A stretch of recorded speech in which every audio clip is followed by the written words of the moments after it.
Assalamualaikum, halo semuanya. Apa kabarnya? Semoga anak ibu semua dalam keadaan sehat.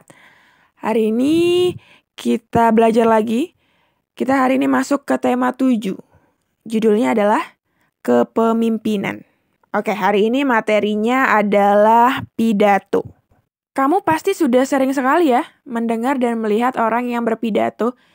Biasanya kamu setiap Senin, itu ada guru yang menjadi pembina upacara, terus ngasih pidato atau ngasih amanat. Biasanya juga pidato ini dilakukan oleh ketua RT, ketua RW. Biasanya mereka menyampaikan pidato kemerdekaan atau pidato tentang pencegahan penyakit di lingkungan sekitar, macam-macam. Banyak contoh-contoh pidato yang biasa kamu dengar ya. Nah, jadi ternyata pidato itu adalah suatu kegiatan berbicara di depan halayak ramai untuk menyampaikan suatu hal, atau suatu ide, atau gagasan, atau juga nasihat. Nah gitu ya, ternyata pidato itu adalah kegiatan berbicara di depan halayak ramai atau di depan orang ramai untuk menyampaikan informasi, untuk menyampaikan nasihat. Nah, tujuan pidato adalah untuk memberikan informasi kepada pendengar atau kepada halayak ramai. Halayak ramai itu maksudnya banyak orang ya. Jadi tujuan pidato itu untuk memberikan informasi kepada orang banyak. Nah, terus pidato ini juga sifatnya satu arah. Jadi cuman orang yang berpidato saja yang berbicara. Pendengarnya hanya mendengarkan saja. Nah, ketika kita ingin berpidato, kita harus buat terlebih dulu konsep pidatonya. Konsep itu kayak kerangkanya. Nah, dalam membuat konsep pidato, yang pertama kita harus menentukan temanya dulu. Tema ini maksudnya pidatonya tuh mau tentang apa sih? Misalnya Ibu Dini nih mau berpidato, terus Ibu mau temanya itu tentang kesehatan. Atau temanya tentang pendidikan. Jadi banyak ya, tema itu sangat banyak, kita tinggal pilih mau tema yang seperti apa. Lalu yang kedua, kita menentukan pembicaranya siapa. Misalnya karena Ibu Dini yang mau berpidato, berarti pembicaranya adalah Ibu Dini. Yang ketiga, pendengar. Pendengarnya siapa? Misalnya pendengarnya adalah siswa-siswi kelas 6 SD 12 Merawang. Terus tempat. Tempatnya berarti di SD 12 Merawang. Terus yang kelima, ada urutan atau susunan isi pidato. Jadi kita nggak boleh sembarangan ya menulis pidato, harus berurut dan juga harus sesuai dengan apa yang ingin kita sampaikan. Nah, sekarang ini merupakan susunan atau urutan pidato, agar pidatonya bisa disampaikan dengan rapi, dengan tertata, dan dengan baik. Yang pertama, itu ada salam pembuka, lalu ada pendahuluan, ketiga ada isi atau inti, keempat penutup, dan kelima ada salam penutup. Kita bahas satu-satu ya. Nah, yang pertama ada salam pembuka ya. Biasanya pidato itu dimulai dengan salam pembuka. Kalimatnya seperti selamat pagi, selamat siang, selamat malam, assalamualaikum. Misalnya gini contohnya, Assalamualaikum warahmatullahi wabarakatuh, selamat pagi semuanya. Semoga kita semua dalam keadaan sehat. Semoga kita semua dalam lindungan Allah. Nah, itu merupakan salam pembuka ya. Nah, setelah menyampaikan salam pembuka, kita sampaikan pendahuluan. Nah, jadi pendahuluan itu maksudnya kita menyampaikan topik permasalahan yang akan dibahas.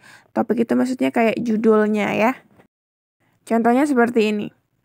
Anak-anak, hari ini Ibu akan membahas permasalahan tentang pencegahan COVID-19 di lingkungan sekitar kita. Nah gitu ya, jadi pendahuluan ini disampaikan untuk menyampaikan judul atau topik permasalahan apa sih yang mau Ibu bahas. Nah setelah itu baru kita masuk ke isi atau intinya. Nah dalam isi atau inti ini dibahaslah topiknya itu secara lengkap. Nah, biasanya dalam isi pidato ini, di dalamnya tuh ada kalimat bujukan, rayuan, yang digunakan untuk mengajak pendengar agar melakukan kegiatan yang diharapkan oleh pembicara. Kamu bisa lihat di situ ada contohnya. Hadirin sekalian, pencegahan COVID-19 yang bisa kita lakukan adalah dengan mencuci tangan, menjaga jarak, dan mengkonsumsi makanan yang sehat dan bergizi, dan seterusnya. Nah, ini merupakan isi dari pidato. Nah, setelah inti, baru ke penutup. Nah, kalau udah penutup berarti kita sampaikan rangkuman atau kesimpulan dari pidato yang telah kita sampaikan. Biasanya kalau penutup ini ciri khasnya ada kata demikianlah, sekian.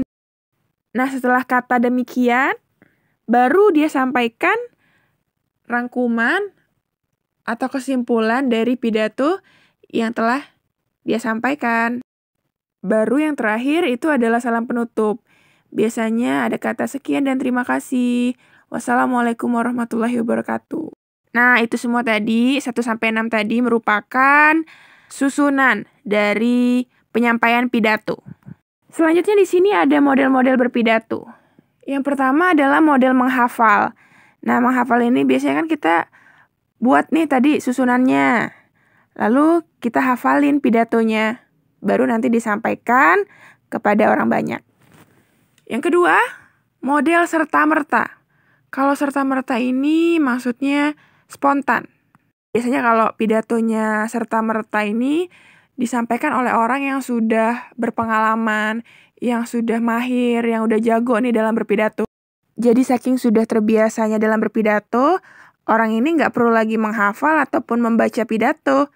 Jadi langsung aja dia berpidato secara langsung tanpa ada persiapan.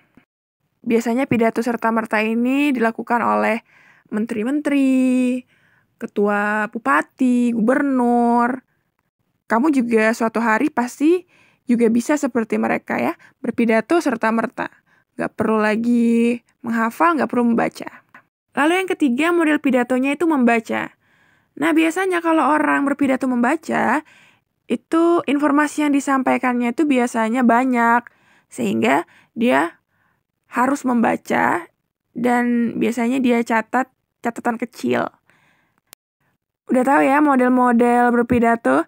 Sekarang kita bahas sikap yang harus diperhatikan dalam berpidato. Ketika kita berpidato, yang pertama kita harus memperhatikan lafal, intonasi, dan perilaku yang tepat. Apa Bu lafal? Lafal itu pengucapan. Jadi A, I, U, E, O-nya harus jelas. Jangan sampai apa yang kita omongkan itu nggak jelas. Sehingga pendengar itu bertanya-tanya, ini orang ngomong apa ya? Kayak kumur-kumur gitu. Lafalnya nggak jelas. Jadi gitu ya, kalau berpidato mulutnya itu harus dibuka, A, I, U, E, O-nya itu harus jelas.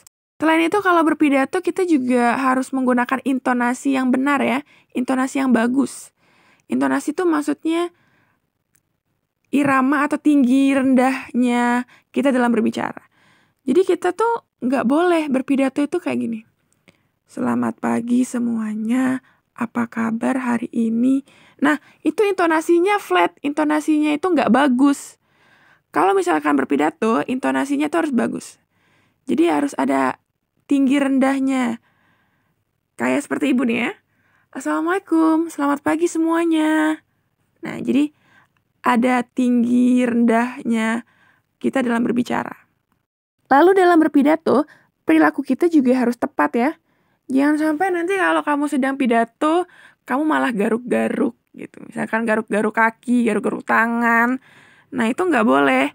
Karena ketika kamu berpidato, kamu tuh akan dilihat orang dari ujung kaki sampai ujung kepala. Jadi kalau misalnya kamu di depan orang garuk-garuk, jadinya malu gitu.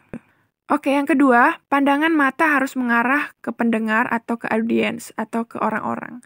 Jadi kalau misalkan kita mau berpidato ataupun mau berbicara dengan orang, pandangan mata itu harus mengarah kepada pendengar atau audiens. Jangan sampai matanya kemana-mana gitu. Gimana orang lain mau paham kalau pandangan mata kamu kemana-mana? Terus yang ketiga, pada saat berpidato harus tetap tenang dan tidak panik, tidak grogi, ya, tidak keringetan. Jangan sampai nanti mau pidato tapi kamunya panik, keringetan, gugup, ya.